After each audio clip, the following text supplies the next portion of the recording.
ترأس وزير الصناعة والتجارة والاستثمار والاقتصاد الرقمي ووزير الاقتصاد والمالية حفل إطلاق منظومات قطاع الجلد، وتم تدارس برنامج المنظومة الصناعية بحضور فعاليات المعنية بقطاع الجلد.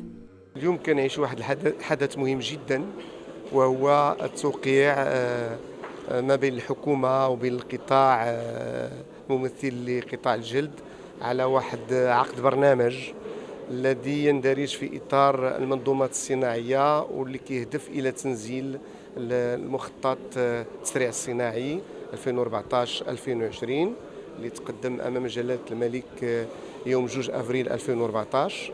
الهدف من هذه المنظومة الصناعية هو أساساً الرفع من رقم معاملات بحوالي 7.5 مليار درهم، وكذلك خلق ما يزيد عن 35 ألف منصب شغل، بالإضافة إلى رفع حجم المبادلات فيما يخص الصادرات المغربية لقطاع الجلد.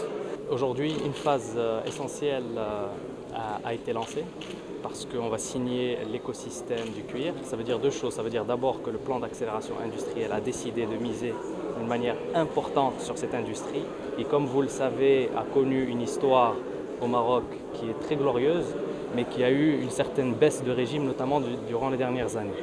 Et nous avons décidé de faire ce choix, et nous l'assumons entièrement, de redynamiser d'une manière structurelle cette filière pour deux raisons.